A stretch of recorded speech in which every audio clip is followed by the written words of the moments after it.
Welcome to the Matt Reiser Radio Show on the Southeastern Sports Radio Network. Now, live from Buddy's Bar and Grill in Hammond, here's Alan Waddell.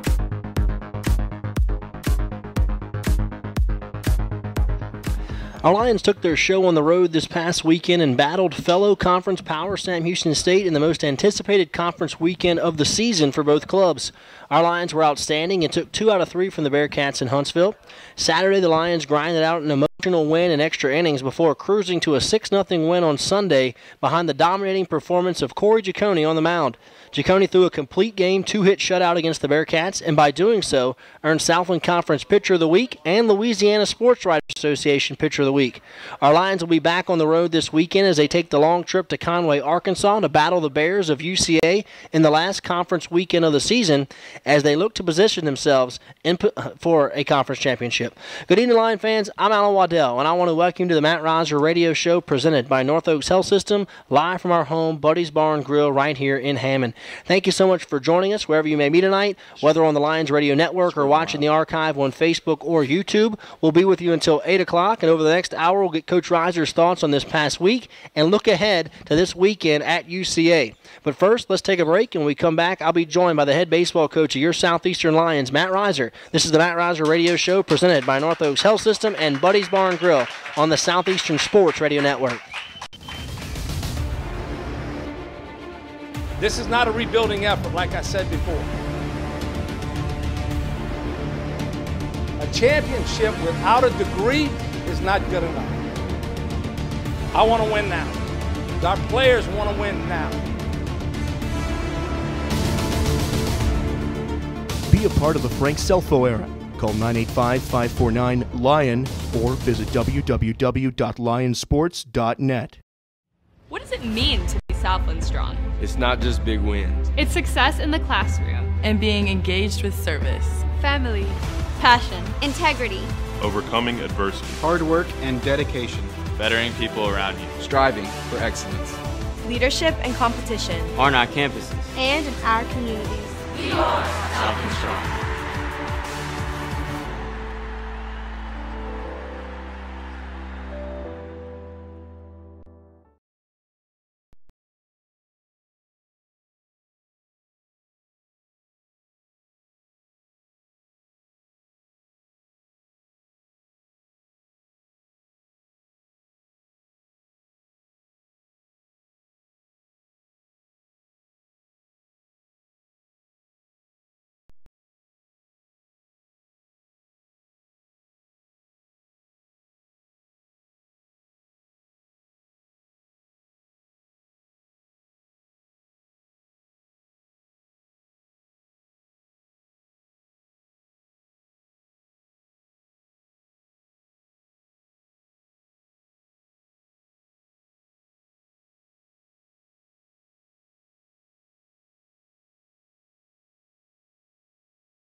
All right, welcome back here to Buddy's Bar and Grill. We're talking Lion baseball tonight from 7 to 8 o'clock. I'm Alan Waddell. At this time, we're going to welcome to the show the head baseball coach of your Southeastern Lions, Coach Matt Reiser. Coach, thanks for being here. Congratulations on taking 2 out of 3 from Sam Houston State. We know it's a tough place to play. We know your team was very focused, especially after Friday night. You dropped the tough one and then was able to respond on the road and take 2 big games against the Bearcats. Yeah, really proud of the guys. I thought they did a fantastic job of responding back. We talked about it going into the weekend, how much of it was going to be a battle. And I think the last probably 15 or 20 times we played those guys, it's always been a battle. It's come down to the last inning or so, or last few innings at least. And, it was going to be a weekend where it was going to come down to 2-out hitting. Friday night, we didn't get it done. We had multiple situations and chances to do it. We intentionally walked their guy to try to get out of a situation with 2 outs. He gets the 2-out knock. When they intentionally walked our guy, Drew Avens, to get to another one, we ground out in the situation and unfortunately lost a tough one there on Friday night. And it was easy. You're on the road. You're at Sam Houston. Sam's feeling pretty good about what they're doing. They just took a series from Houston in the midweek deal with winning the Tuesday game. And obviously they're rolling there. Now I think they were 19-3 at that point. Really felt like they were 1 win away from clinching this conference and being done with it. The guys did a fantastic job jumping out early on a good lefty. Probably the lefty was probably their best arm, or had been pitching their best to date. Obviously they countered. And it was just one of those weekends where you just got to keep staying in there, keep your nose in there. And I thought they did a fantastic job of doing that. You get that win on Saturday. It was a big momentum swing for us. Obviously the Sunday to give us a confidence booster.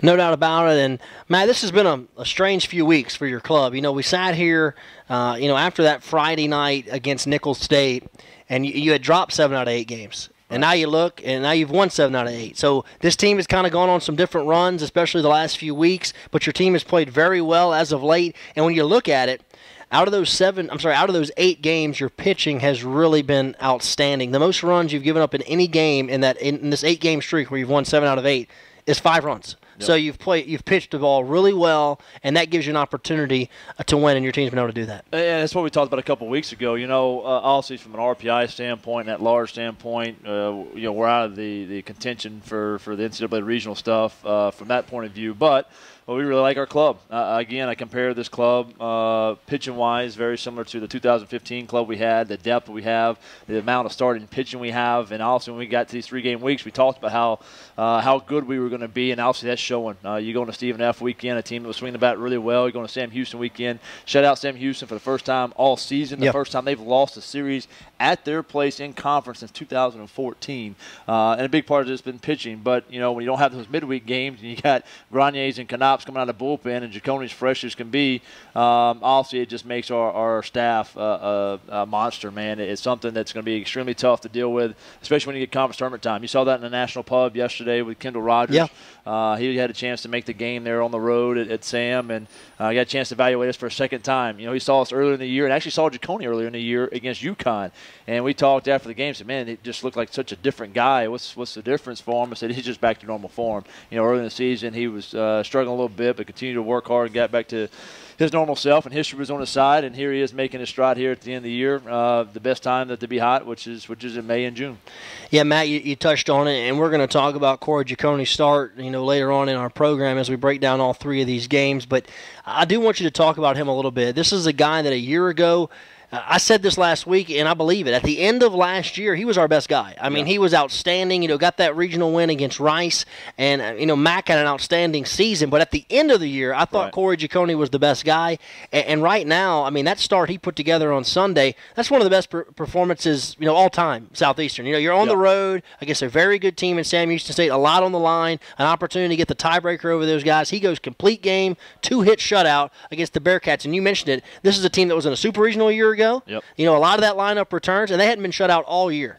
Yeah, again, just with Corey, man, just proud of him. But that's why we've always leaned on him, and especially in the big moments. The veteran shows up, and we talked about it a little bit yesterday with Kendall. He asked about the success and the failure early, and Corey's the guy who's going to pitch the contact. And we, in all honesty, didn't play real good defense early in the season, and so when you started creating some extra outs in the innings, that's when it really got extended on him. You look at the Mississippi State outing where he went complete game. He still gave 5 runs in that game, but felt like we misplayed 2 or 3 balls that really played a lot of earned runs in that. So now that he's getting into form and consistently feeling confident about it, and we're playing good defense behind him, the numbers are starting to come there as well. And I think now he's under a 4 ERA. He's down to like a 3.80 ERA or something like that. The walks, are always going to be down for Corey, and then actually the strikeouts are a little bit higher than what they normally have been, but the hits are starting to level out as well. So just a guy, and Kendall hit right on it yesterday. You talk about a dangerous number 3 and a dangerous tournament tournament team, having a number 3 star like Corey Giacone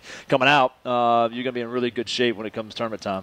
All right, well, what does this conference weekend mean? You took 2 out of 3 from the Bearcats. Just to kind of give you an update of where the Lions are currently sitting in the Southland Conference.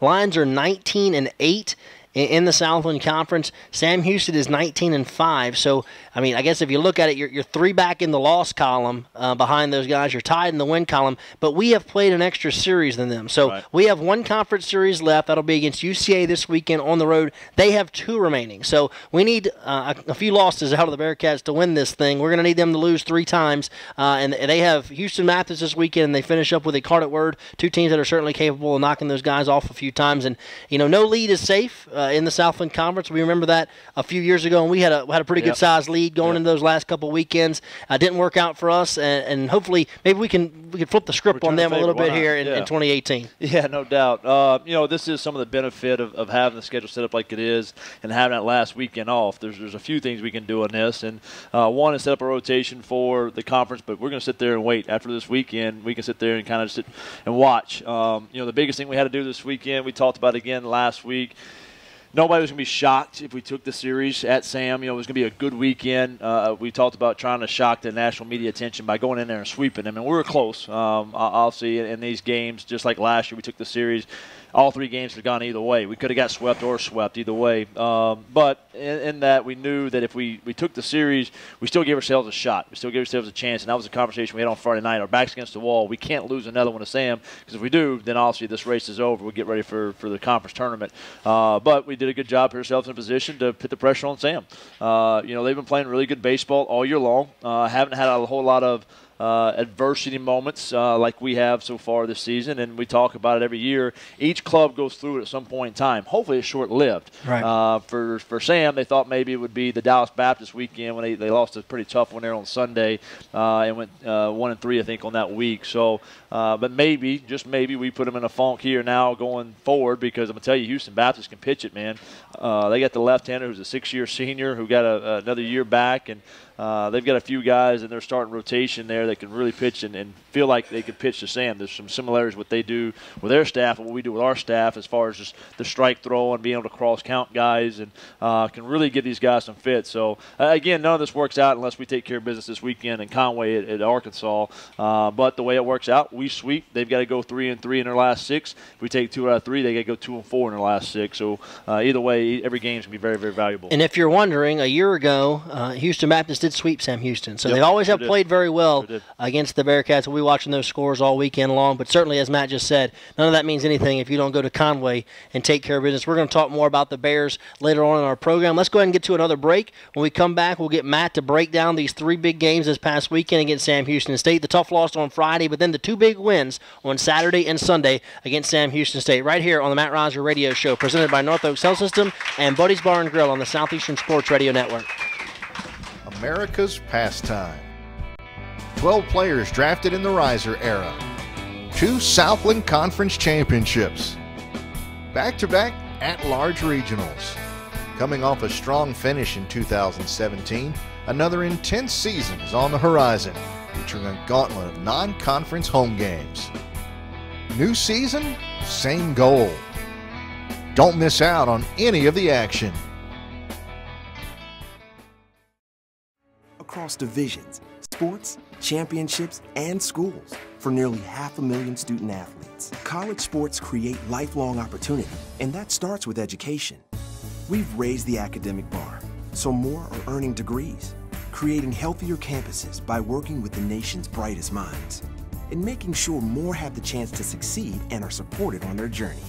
But beyond the numbers, it's about opportunity, and we're working to provide it for every student athlete.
All right, welcome back here to Bunny's Bar and Grill. This is the Matt Rogers Radio Show. Thank you so much for joining us tonight, wherever you may be.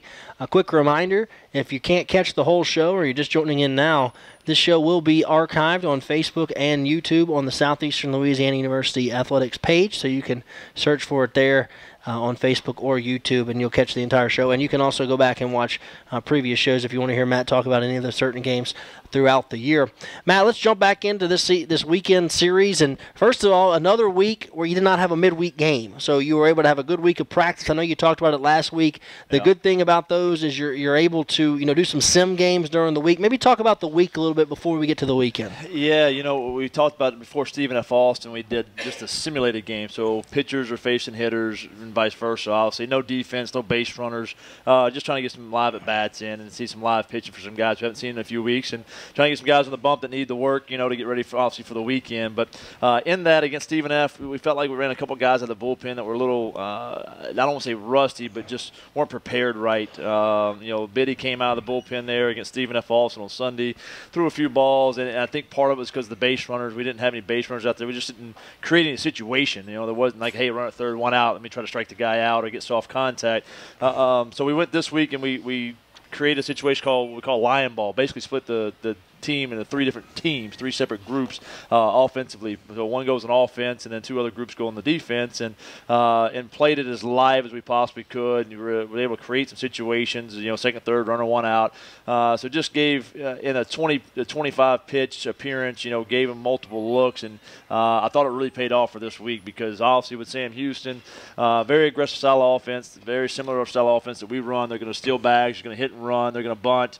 That was part of the extended the inning there on Saturday. They dropped down a drag bunt, and just so we wanted to do the same thing, create as much as possible, have us prepared for the weekend. That's the idea of the midweek game, right? And during the season is to make sure the opponent we have on the schedule is getting us prepared for the weekend as well. So I didn't think we could get any better look than ourselves, and obviously I thought that paid off there on the weekend for us as we got into a scrap there with Sam. Matt, I asked you this a couple of weeks ago, and you said, "Hey, we'll have to see how it plays out." Any more thought now of would you 2 weeks? Okay, the question was going to be, do you like how the season has played out? We played a lot of 5-game weeks earlier in the year, and then we're finishing up with 3-game weeks. So not a whole lot of those 4-game weeks. It was either 5 or 3. Yeah, so nothing in between. So we'll revisit that in a couple of weeks. So stay tuned for that question again, because I'm going to ask it every week. No doubt. All right, let's jump into Friday night. Lions go on the road against Sam Houston State. Really, Southeastern, if they were going to stay in the conference race, had to win the series. I mean, I know you talked about it. One thing about you, you're always honest, and you say, hey, we probably need to sweep this series if we're going to, really put the pressure on those guys. But you did take 2 out of 3. Talk about Friday night's game a little bit. This was a really good ball game, low scoring, 2 good Friday night arms on the mound. You took the lead in the 4th inning, and then they answered with a couple of big hits there late in the game. Yeah, it came down to 2 out RBIs, man. There was a few things that we didn't execute very well. I thought we responded well, and we talked about that. That they're going to score, and then we got to score, and then they're going to counter, and we got to counter. It's going to be one of these heavyweight battles where you got to be able to throw the last punch and stay on your feet, and make sure you throw the last one. And unfortunately, we didn't on Friday. Again, Schimpf hits the big homer there to respond to their first inning run. They got their offense going early to get the leadoff guy on, hit and run. And all of a sudden, you got first and third, and I think they ended up hitting a sac fly to get the guy in. But executed their offense to a T. Ours was a little bit less executed. We get the one swing from Schimpf, who had a really nice night there on Friday and had a pretty good day there on Saturday as well. But it gets into one there to right field, and then we do execute. We execute a big 2 out RBI there with Mike Taylor back in the lineup. His first time starting here in the 10 games, and does a good job of getting a 2 out ribby for us. And so, hell yeah, we countered, but of course they come right back with their 2. And really had a big moment in the game where we had a few guys in scoring position. Again, they intentionally walked Drew to get to Schwarner. Unfortunately, Schwarner grounds out. We try to counter that very similar situation there, and I think the 6th or 7th, and we end up walking their big left-handed hitter who, lefties typically see Josh Green a little bit better. They usually stay on the sinker a little bit better and can go the other way, and this guy was seeing the ball extremely well. So we end up walking Harp to get to the catcher there, Cannon, who we had really pitched well, to be honest with you, to that point, and just got a breaking ball elevated. He put a good barrel on it, just does nick off the glove there of Schwarner and goes down the line, and that made it 4-2. So, again, hey, we responded well. Wash comes up and gets the big solo home run, and again, this was a night where we had trouble scoring runs because we just couldn't execute the offense. The only way we really scored was the 2 solo homers, and so we make it 4-3. But again, there in the 8th inning, they throw the knockout punch. They score one more, and I tell you, when you're in a battle like that on Friday night, especially with their closer coming in, their closer is really good. The kid's name is Dakota Mills, 5th-year senior. Just got a seasoned vet there that's on the bump who's pitched extremely well all year long. I think he's leading the country. If not leading the country, he's close to leading the country in saves there. And so obviously getting that extra run was a big cushion in for them in the 9th inning. Certainly was, as Sam Houston takes the game on Friday night. And, Matt, I think Saturday, this is a game I think you can maybe look back at towards the end of the year, how this thing plays out. And again, there was some pressure on your club to go over here and try to sweep the series against Sam Houston. Didn't happen on Friday night. You jump out to a lead on Saturday. Yep. They come back and tie it late in the game. And I think, a team with maybe less character folds in that situation. There's no doubt. I mean, that's why we're so proud of the guys, man, because, and again, maybe we had them prepped for it and their mind was in the right place all weekend. But we come out, we throw a couple punches there real early. Got a few knocks, ran the bases well there in the first inning to get an extra run to make it 2-0, and get another knock there in the second inning to make it 3-0. So we starting to get this lead extended a little bit. We get to 4-1, and just had kind of a weird play, man. First time in my 11 years that I've seen it. First time in baseball that I've seen it that I've actually been on the field. But we have an error in in second base in the 4-hole. Cody throws one away, and kind of the angle that Shemp was trying to go back to the bag at. Obviously, Pace is backing up, but he gets past him. But instead of just trying to go run down the ball, he throws his glove at it. So you can't take your equipment and throw your equipment at the ball. It's an automatic 3-bagger if you do that. So we went from having out and being really in a non-situation. Say that again. For those that are listening, they said, "What did he just say?" Okay, say that again. Say that again for those that didn't see the highlight. Use your equipment, so your mask, your glove, it can't leave your body. You can't throw it at the ball to obviously displace the ball. Whether you make contact with the ball or not, it can't come off the body to attempt to stop the baseball. The body, the equipment has to be connected with the body in order for you to do that. So when you do that, if you do make that play, which I've never seen before, it's automatically they get third base on the situation. So instead of having, it's an error, a guy's going to be at first base with one out, also we create a situation with a runner at first base or runner at third base and one out. We get a big punch out in the moment, but, being Sam and who they are, you give them an extra out in the inning. They get their 2-out knocks going, and they have 3 in a row there to make it 4-4. And like you said, man, in all honesty, a club of lesser caliber mentally folds in that moment. They're at home. They're feeling themselves now. But we did a really, really, really good job. Carlisle did a fantastic job of matching the zeros when we needed it. When they try to get the momentum going, we got bases loaded, 1 out. They go punch out of Avens and Schwarner back-to-back. You think it's a situation where, man, okay, here goes the momentum again back to their side. We get a first pitch out next inning. And just the biggest thing with Sam, you got to do a really good job of finishing them off with 2 outs and not letting the leadoff guy get on because, again, they're going to bunt and run and create offense in that situation. So I thought we did a fantastic job pitching-wise to make sure we matched those zeros so obviously we could get to the 11th inning, and we finally executed a few things. We executed a hit and run. Paludi had a great at-bat. I think it was 8-9 pitches with runners at second and third and nobody out there. Hit a sac fly to center field. We tag up, get the other guy at third base, and then getting him in as well with Drew Avens single back up the middle. And again, that was kind of the killer. Instead of making a 1-run game, it's a 2-run ball game there, and you can see the dagger in there for the bottom of the 11th when we brought Biddy in. Matt, if you look at Friday, your 1 through 4 hitters, Gross, Paludi, Avens, Schwarner, they didn't have a hit. Yeah, if you look at Saturday, they had 9 hits. Yep. So, that's a big difference. And I know you were looking at some stats there about what your team's record is if you can get 6 runs. Yep. And you got 6 runs on this game, and certainly that helped you get the win. You got to put some offense on the board, and you were able to do that Saturday, especially those in those late. It was early and then late. Yeah, and that was it. We were able to withstand the rush, with their offense until our offense could get going again. So, I think you mentioned the stat there. We're 22-2. We scored 6 runs or more. So if we can get the 6 runs, also we feel pretty confident in what we're doing there. Also, we've had a lot of success with it, especially with our pitching staff and our defense here as of late. So if we can continue to do that, we put ourselves in really, really good position.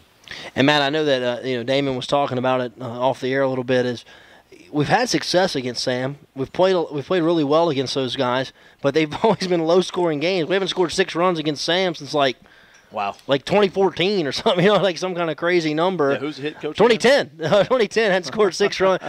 Sorry about that. I gave you credit for 4 more years. But since 2010, but you still had success against them and just weren't able to put up a lot of runs offensively against those guys. And they've had a history of some arms. I mean, Caleb Smith is number 2 starter in the Marlins rotation. So you're talking about some big-time Major League arms they've had come through their program. But that's it, man. You know what you're getting into when you get into it. It's very similar offenses, very similar staffs. I think both offenses are right there in the top 3, I think, in runs scored during the year, and I think both won. I think we're 1-2 actually, maybe an ERA if I'm not mistaken on that, Damon, with the conference as well. So we do a really good job of pitching. We do a really good job playing defense. We do a really good job of scoring runs. So, but we always talk about it, man. Good pitching beats good hitting any day of the week. All right, well, talking about good pitching, that kind of segue, that's called a segue, right into the Sunday game as you come out and set the tone early. Yeah. Corey Giacone was outstanding. I mentioned this earlier in the show if you're just tuning in with us. Corey Giacone, 9 innings, complete game, shutout, 2 hits, 1 walk, 6 strikeouts. He only threw 93 pitches in the game. I'm going on record saying this. That's one of the all-time great pitching performances in Lion baseball history on the road with so much at stake. No doubt. And he just puts it on them, Matt. Yep. I mean, he dominates them on Sunday. He was named South Conference Pitcher of the Week and also Louisiana Sports Writers Association Pitcher of the Week. Corey Giacone, Sunday it was all about him. Yeah, you need a wheelbarrow to carry that pair out after the ball game there on Sunday. He put it all out there, man. He did a fantastic job of setting the tone early. And to be honest with you, offensively, I think we kind of set a tone there. Cody Gross was first at bat of the game. The Wesniewski kid throws 12 strikes. First 12 pitches game, 12 strikes, all in the same at bat. And they eventually get Cody out. He lines out in the gap. The left fielder tracked it down, which would have been a double. But Cody kind of set a tone that, hey, man, we're here to play today. We're gonna grind on you. We're gonna find ways. And then I think that kind of set the tone for Corey to know that, hey, man, I know my guys are going to battle today. If I can just keep us in the ball game, we'll find a way to score runs. And, boy, he continued to do that. Gave him some hard hits early, but continued to stay confident in what he was doing, continued to stay confident in how he was cross-counting his pitches and locating his pitches, what he wanted to go to, when he wanted to go to it. Latham got in there, caught a few. Giacone kind of threw a few pitches he was confident in and just did a really good job of getting him in swing mode. I'll be honest with you, by the time we got to the 5th, 6th inning, had that offense really, really frustrated. I mean, they were going up there swinging at 1-0 sliders that were bad pitches to hit, pop out first pitch. We were going 5 and 6 pitch innings, and that's why the pitch count was what it was. He pulled the Maddox, went less than 100 pitches in 9 innings, and had the complete game shutout. Yeah, just unbelievable. Like you said, probably one of the best performers we've had in the history of this program. All right, Matt, I want you to talk about another guy real quick. One of the other storylines Sunday, you talked about him last week. I asked you, I said, hey, how do you feel? Nathan Paludi, he's been in that 2-hole. Yep. You said, hey, he's hitting 180, but he's hitting the ball hard. Yep. And, he raised his points. His batting average like 50 points this weekend, but he had 3 hits on Sunday. He had 3 RBIs in this game, and offensively was probably the MVP. Yeah, no doubt. And I think because he threw the final knockout punch, he had some big at-bats early and 2 outs, nobody on base. Hey, man, seems like an inning's going to be able to cruise through. He whacks a double. Drew comes up with a 2-out RBI. Okay, we got to run when they felt like they were going to go 3 up, 3 down. And then to throw that knockout punch he did, we get second and third, 1 out. Cody Gross comes up, who's probably our best contact hitter we've got, and strikes out on 3 pitches. That very rarely does it happen, and, boy, you hate it to happen in that situation. But, again, where they have any chance of any momentum with a 4-0 lead going tonight, Paludi goes up there and absolutely smacks one into the gap. Ground roll double, goes over the wall for a 2-run double with 2 outs there. And that's, again, what we talked about, man. You got to be willing to be able to go up there and pick up your teammates. And when your teammates don't have success, the guy who's been having success all year long, Cody Gross, Paludi was there, obviously, to pick him up. And I was actually really proud of what he did, because if you go look at his line on Friday night, you never dreamed of him being the offensive MVP on Sunday. Friday night, 3 punch outs, 0 for 4, just looked, just really, in all honesty, looked a little lost at the plate. And we talked after the game a little bit just about his approach and, hey, man, you belong. And, hey, you kind of took some timid swings tonight. You kind of got defensive. That's not who you are. It's not what you are as a player. You got to get to the aggression that you have, regardless if you make a mistake or not. And he did a fantastic job of doing that there Saturday and Sunday, and obviously had a big day there for us on Sunday. All right, Lions 32-18 overall, 19-8 in the Southland Conference, following a big series win against Sam Houston State on the road. Let's go ahead and take a break. We come back. We have about another 30 minutes for you here with Coach Matt Reiser, as he's going to break down the UCA series, and we'll have a lot more for you right here on the Matt Reiser Radio Show, presented by Buddy's Bar and Grill and North Oak Health System on the Southeastern Sports Radio Network.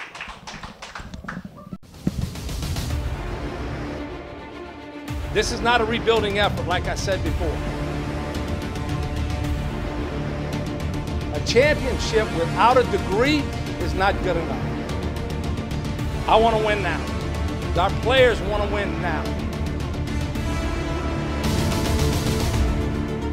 Be a part of the Frank Selfo era. Call 985-549-LION or visit www.lionsports.net.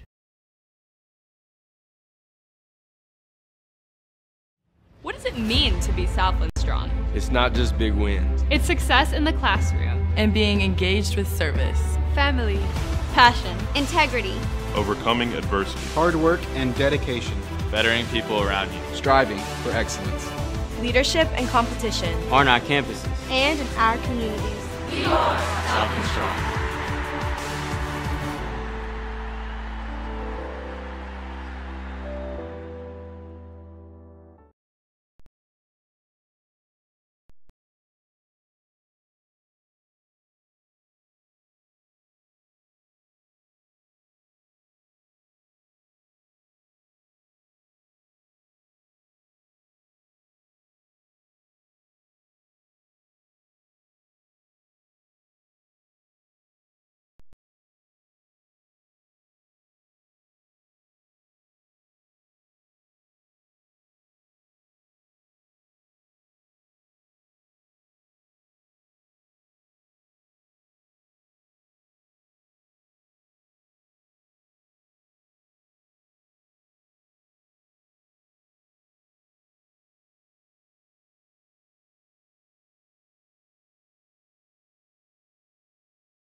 All right, welcome back. Over halfway home here on our program. Thank you so much for joining us wherever you may be tonight.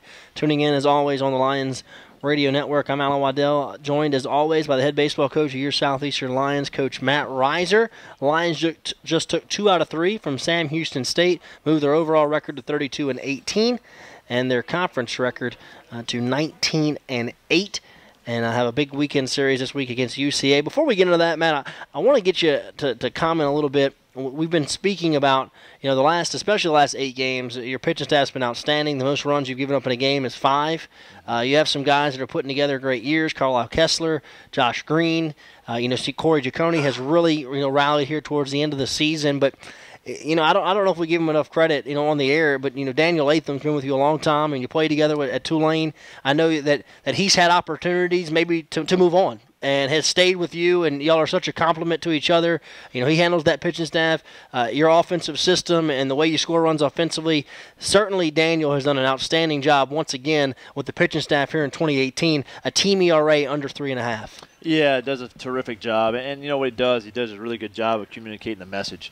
The message is, hey, man, if we're going to give up stuff, it's going to be hits. It's not going to be any free passes. We're going to pitch the same way we go on offense. It's going to be aggressive. We're going to try to attack the zone with fastballs. We're going to attack both sides of the plate.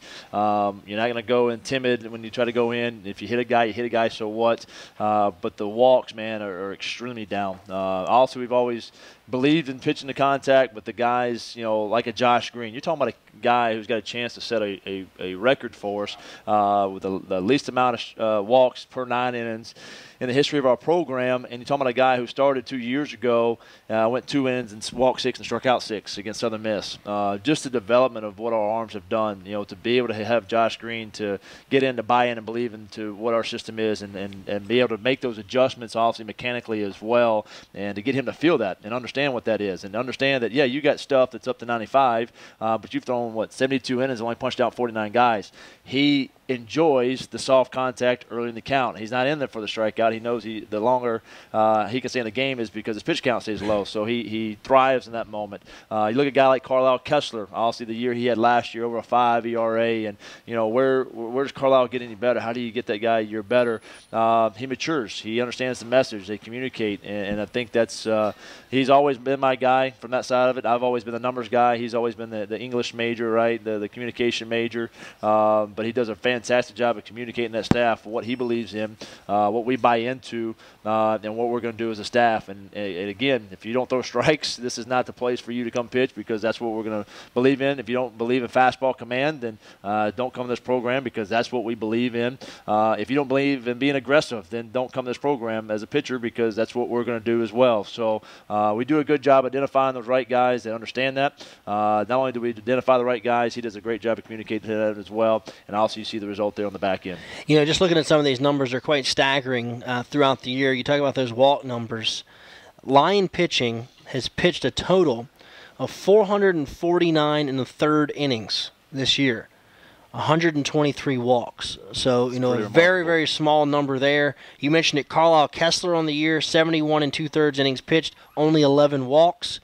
Josh Green with 72 and a third, only 11 walks. Corey Giacone with 63 and 2/3, only 11 walks. So you're not giving out free passes. And just to kind of give you those statistics one more time, we've in 449 innings, only 123 walks. Just to kind of compare that offensively, what we've done, we've walked 245 times. So we've walked nearly 2 times as many times as the people we've walked. So, you look back at, the movie a few years ago with the Moneyball and things like that, and all the sabermetricians you see going on in pro baseball right now. But the bottom line is, you're not letting guys on base freely, and we're getting on base freely, and that has a lot to do with our success. That's it. We talk about the free passes all the time. We're just looked at Dame, and he told us number 3 out of 297 programs in the country. We're number 3 in the country in walks per 9 innings, which I think is pretty unbelievable.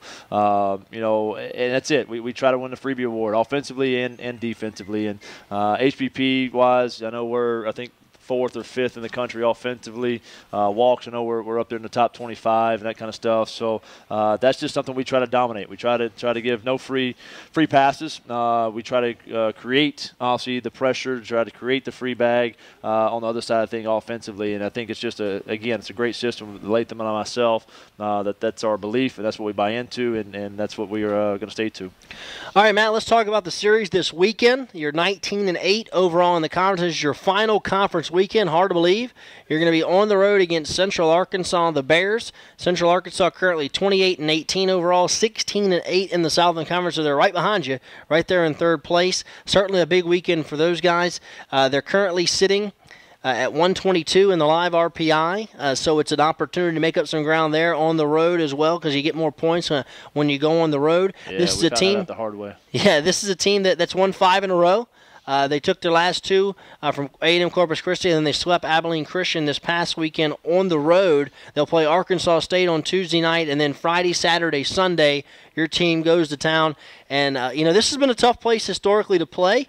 I know you have a conference championship there whenever they hosted the conference tournament a few years ago. Yep. You won the championship there. But the last time we went to Central Arc didn't go our way when we went up there a couple of years ago. So certainly this is always a tough place to play when you go up there to Conway. Yeah, it is. It's a different drive, through the backwoods a little bit, and there's no real easy way to get to Conway. Although it's a 6.5, 7 hour drive, it feels like 17 hours sometimes. But I think the good thing about this is we haven't traveled a whole lot this season. The guys are fresh. They enjoyed the bus ride last week to Huntsville. I think they're going to enjoy this bus ride as well with the movies and the games and all that kind of good stuff. So, it's a situation where we're obviously a little bit more comfortable up there now because of the turf. They do have the turf infield. That was one of the first ones in our conference to go to that. The weather looks pretty good for this weekend. Normally when we go up there, it's cold and dreary and wet and a little bit. We try to kill the mood a little bit. So I think it's going to be a weekend that we can go up there and obviously have a lot of success. We're very familiar with the ballpark. We've had success in that ballpark, obviously in 2014 with dogpiling there with the conference championship. We've won series there before. Just that last one was one of those where we kind of prepped for the tournament in belief that we wouldn't get the at-large bid. If you remember right, we held Kyle Sedetall out on that weekend, and to get him ready for the conference tournament, feeling like that was our play as opposed to the regular season title. And I'd vouched the year before that in 15 to say, hey, man, whatever we got to do to make the regionals, that's what I'm going to try to do. That's more important than obviously trying to win a regular season title. So that's what we did, and it worked out for us that year. So unfortunately, we got swept, but the good news was we made our run there in the tournament like we were supposed to, got the at-large bid, and it all worked out for us from that standpoint. So, again, a club, they've got Friday night guys, a really, really good dude. He's got 106 punch-outs on the year. He's leading the conference just in comparison. I think the most we've got, maybe Carlisle's got 60, somewhere around that area. So it's a guy to depend on. Carlisle's exactly 60. There you go. Good job. I think he's leading our team. So he's a guy they're going to depend on. They're going to lean on. He's had a really nice year. I think he's 5 or 6-1 on the year. And it doesn't matter whether he gives up 1 or he gives up 11. They left him in for 6 innings against Corpus Christi. He gave up 10 or 11 runs. So it's one of those deals where he's going to go out and he's going to do his deal. He was drafted last year, decided to turn down the draft to come back for a senior year. And obviously with something to prove and something to improve on as well. So obviously he'll be a tough one there on Friday night. Probably one of the best in the conference. He's probably up there for pitcher of the year in the conference. And then offensively, we know what they are. It's a club that really likes to walk. That matches up well with our staff, doesn't it? A team that likes to throw strikes. So we've matched up really well with them in the years past as far as what we do from a pitching staff standpoint, to be able to go in there and know what they're trying to do offensively and obviously keep them from doing that because we try to win that freebie award. So it's a weekend. I think that it's going to be a big weekend for us. In reality, and here's reality. If we sweep and Sam gets swept, we can dogpile on Sunday. So I'd be happy. Wow. I'd be happy to take care of that business. That'd be perfectly fine with me. Pearl River Community College, my alma mater, dogpiled on the way home after a loss by the Jones County. So they pulled over on the side of the interstate and dogpiled on the side of the interstate after they got that one done. So I'd be more than happy to do that on the way back from Conway as well. But that's an interesting story. Again, we got to take care of business on Friday, man. It's again, we talked about it the same way with Sam. It's a weekend. We need to go in and sweep. We know that, but you can't sweep on Friday because you're worried about Sunday if you're going in with the mindset of just sweep. Just go in Friday. Go in there, take care of business, and then you'll set yourself up when Sunday does come around. Lions will take on Central Arkansas this weekend. Certainly a big series as you finish up with back-to-back conference series on the road. 3 at Sam Houston State, took 2 out of 3 there, and now you play Central Ark. And this is a team, you mentioned they've played really well on Friday night. This is a team that a couple of weeks ago went down and pummeled Sam 13-2 on Friday night. So they're very capable, and they're sitting right there, nipping at your heels a bit. And the kind of the way this thing has shook out, just if it would all just stay where it is right now, this is a team we're going to be very familiar with over the next couple of weeks because there's a chance they could be on our side of the bracket in the conference tournament as well. Yeah, there's a real good chance because even if we go in and sweep them and we become the 1, then also we put them in that kind of that 4 position. Right. So regardless of kind of how the series works out, I got a very good feeling we're going to be on both the side of the same bracket.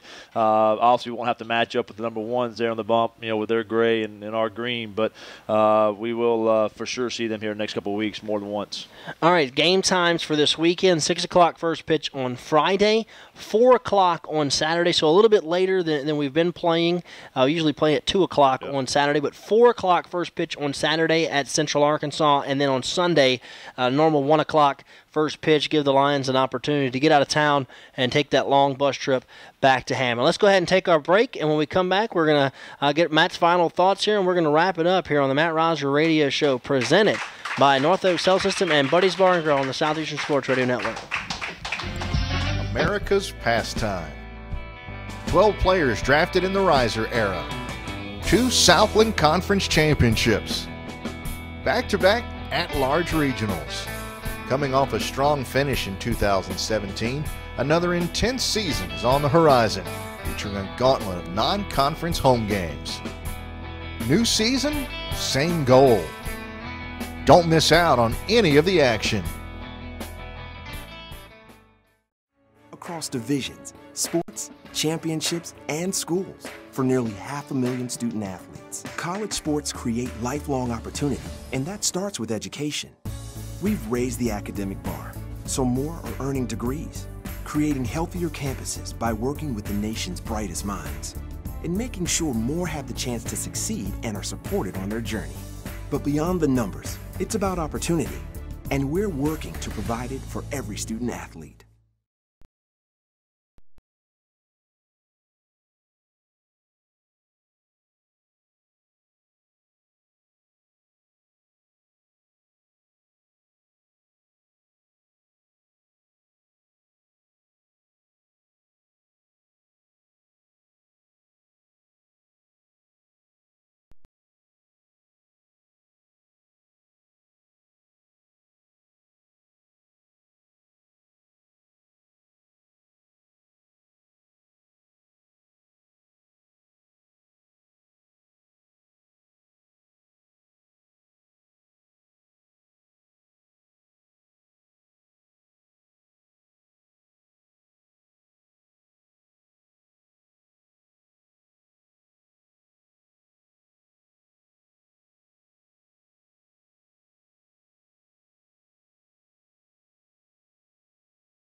All right, welcome back here to Buddy's Bar and Grill. We have about 10 minutes to go on our program, as we want to thank everyone who came out tonight and also those that have joined with us wherever you may be listening tonight. If you're just picking us up and you want to know what Matt's been talking about the last 45 minutes or so, you can check out the archive on Facebook or also on YouTube. They're both on Southeastern Louisiana University Athletics pages on Facebook and YouTube. It's been a great night to talk Lion baseball. We only had 3 games this past week, only 3 games this week. No midweek games. Took 2 out of 3 from Sam Houston State, who is currently in the lead in the Southland Conference. Lions right on their tail, as the Lions will take on UCA this weekend in a big conference matchup, the final conference weekend series of the season for Southeastern. Lions will finish up the regular season with a midweek game against South Alabama and then 2 against the University of Houston at home. But this weekend against UCA, the final 3 conference games of the year. And Matt, I know you're looking at some scores and maybe some contenders for some conference awards later on in the year, because we what is our streak of conference player of the year? I think 4 years. 3 years. We got 4 of them, 3 years in a row. Yeah, 3 years in a row, conference player of the week. And Damon came over. I'm sorry, conference player of the year. Damon came over here in between the break here and let us know. We were talking about UCA's Friday night starter and how good he's been. He came in second for pitcher of the week this past week. He struck out 15 on the road against Abilene Christian. So certainly your hands will be full on Friday night against the young man Gray is his last name for the Bears. Yeah, just got to do a good job executing the offense, man. I keep going back to it.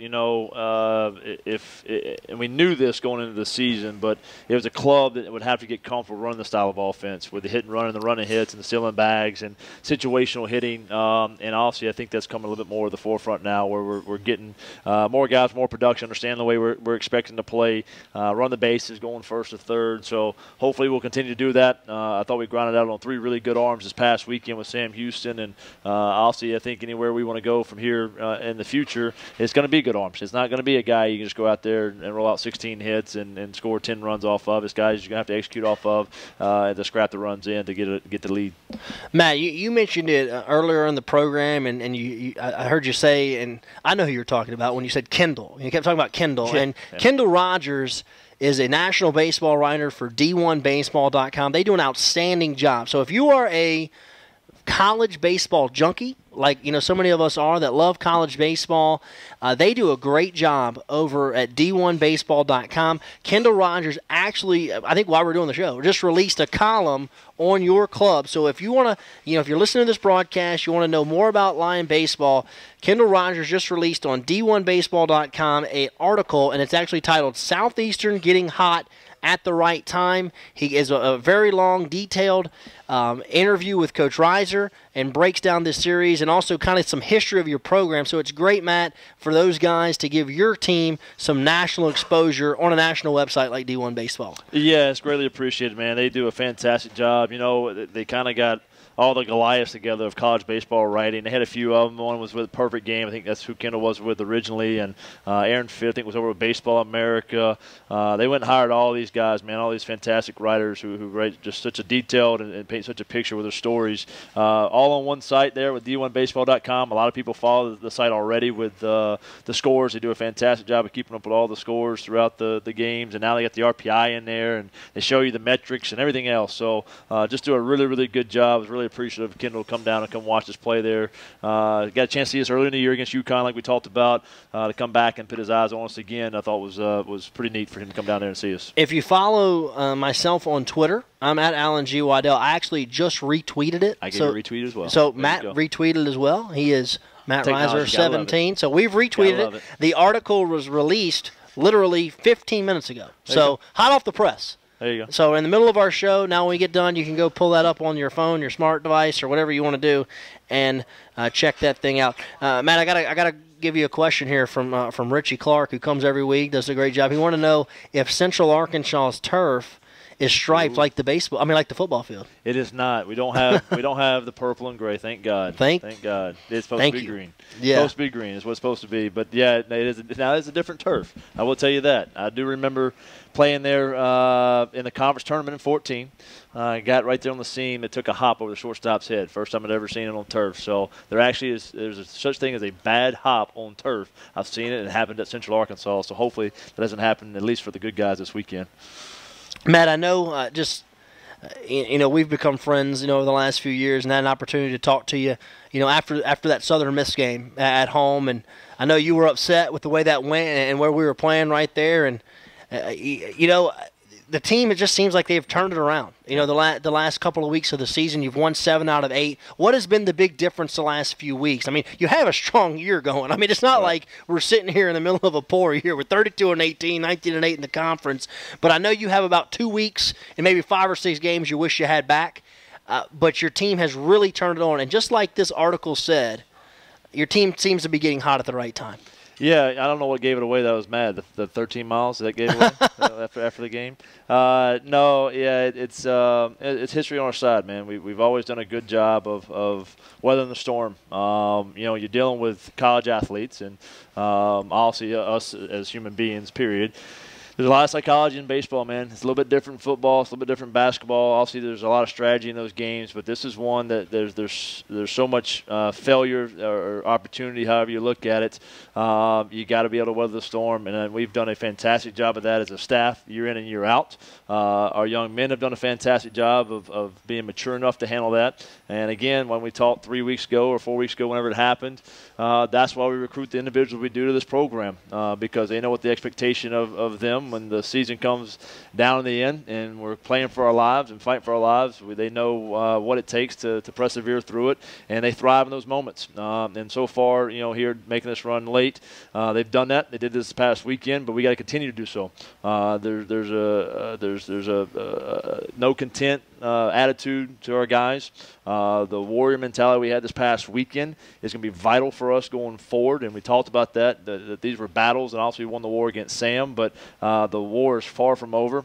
There's still a lot of expectations that we have, and still a lot of goals, lofty goals. They're sitting right in front of us, and every season somebody gets hot at the right time and makes a run, and whether it's a Fresno making a run as a 4 seed to win a national championship, or it's us put together here at the back end of the season to make a run to win a conference championship. Either way, the kids get hot at the right time, believe the right way, and continue to persevere the right way.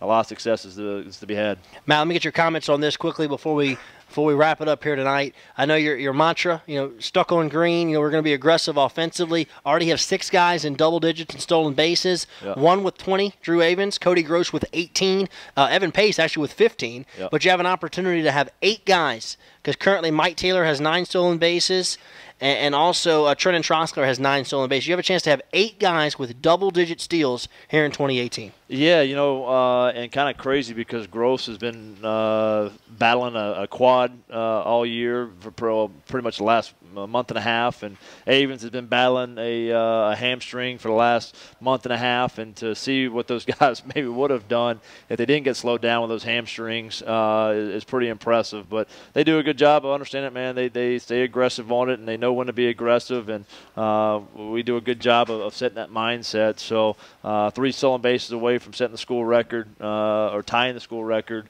122 totally. 122 right now. So 125 is the record. Did we steal 10? We steal 10 out of 11 this weekend. We did, and it's funny because people will look at Sam's numbers, and I think they only give up 20-something bags all year. 28 bags all year. There you go. And so we go on a weekend. Oh, well, you can't steal on Sam Houston. We're going to find ways. We're going to find ways and the right moments to go and the right situations to go to continue to create that pressure. And honestly, I think that's pressure is created before we ever go into the ball game or into a weekend series. So we need to continue to do that, continue to stay aggressive, because that's our style of offense, and we're going to live and die by it. Lions have 16 players with at least 1 stolen base on the season. 16. I've got 16 offensive pieces. Wow. Have a chance to have 8 with double-digit steals here in 2018. Cody Groves only 2 away from 20, so you can have a couple of guys with 20 and more stolen base. Also, like I mentioned, Evan Pace, he's only played in 27 games. He's got 15 stolen bases, and he's a catcher. Yep. Got a lot of feel for it, man. Just does a fantastic job, and he's a guy that'll make the move. I'll bring him in just a pinch run because of his ability to be able to run the bags. And again, it's not the speed. We also most everybody line catcher. Most everybody line catcher. Lead the nation in catchers. There you go.